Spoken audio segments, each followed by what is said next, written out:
Today, there's another layer of drama that's coming out about the deferred resignation program, or the Fork Directive, that came out about 9 days ago. Well, that has been officially put on pause by a federal judge. Why did it get paused, and what's going to happen next? Let's get into it. Anxiety and tension was building up all week. Thousands of people were actually accepting the resignation program. The most recent number that I saw was 40,000. 40,000 federal employees accepted the program, and they were waiting on the next steps. The program suggested that they would receive full pay and benefits until September 30th, without having to work for the majority of the time. Now, this is unless there was an exemption. If you had a role in immigration enforcement, or if you had some national security role, then you would be exempt. Many people, including myself, were calling this a buyout. But it's more of an agreement or a program than a buyout. And there was plenty of criticism coming out about this program.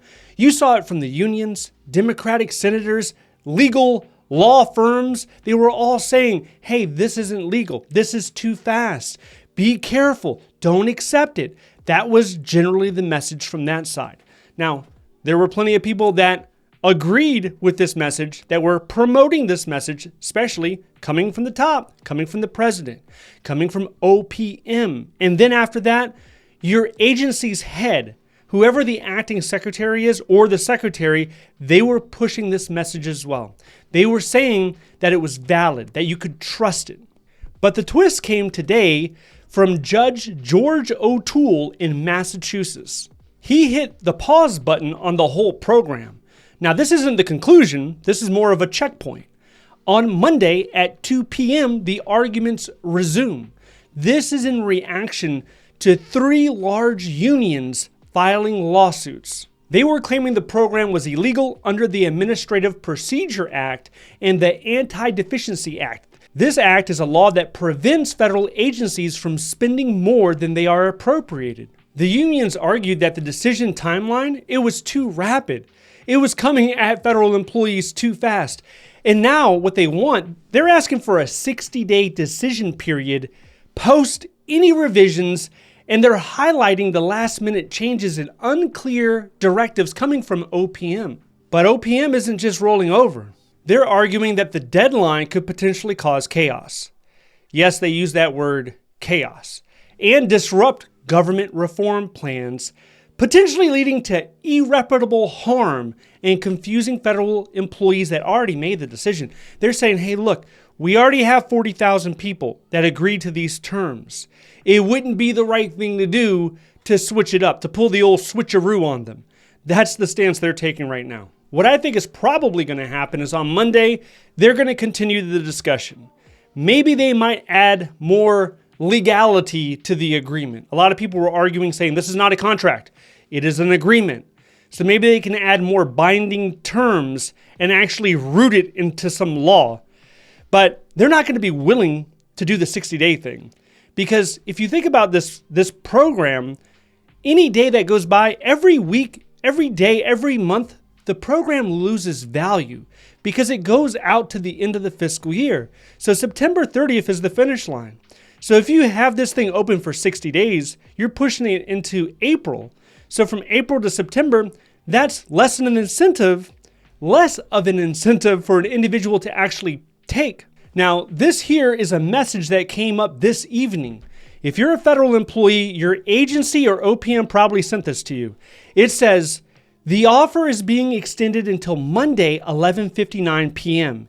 And contrary to some media reporting, the program has not been canceled or blocked. So the question is, do you take the money and run, roll the dice, hope for the best? Or do you stay put your head down, keep doing the work, and, kind of don't listen to the noise?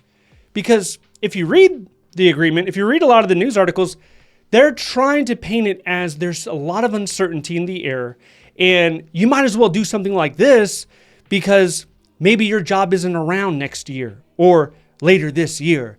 They want to sow those seeds of uncertainty. White House Press Secretary Caroline has been vocal, pushing for federal workers to take the offer.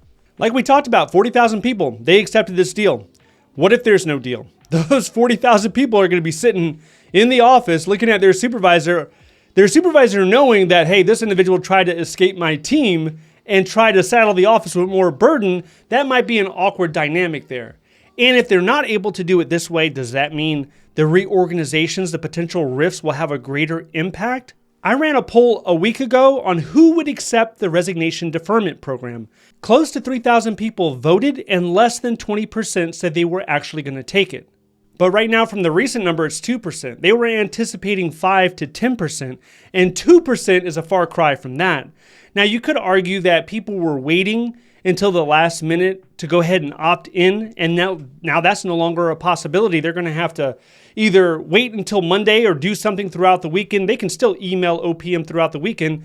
The interesting thing about these emails is they're being sent at the most random hour, 3:30 in the morning, 4:15 in the morning. You got people over there at OPM emailing out. It's like they're working around the clock over there. The outcome to this thing is anyone's guess. I still think the program will probably happen.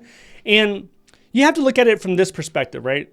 Before the Trump administration, before Elon Musk decided to take this drastic action, it had to have been well thought. If not by him, then at least by a team of lawyers.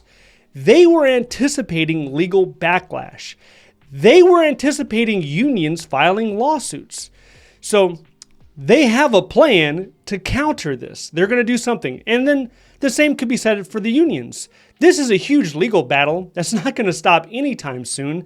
So you have hundreds of lawyers, well-paid lawyers, that will be benefiting from all of this drama. Now, if you want to know more about the hiring freeze, maybe the return to office mandate, how does the hiring freeze impact jobs you're looking for?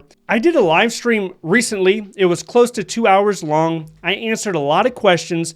If you're interested in that, I want you to check this video out next. If you'd like a resume example, check out the links down below. Thank you so much for watching. I'll see you in the next one.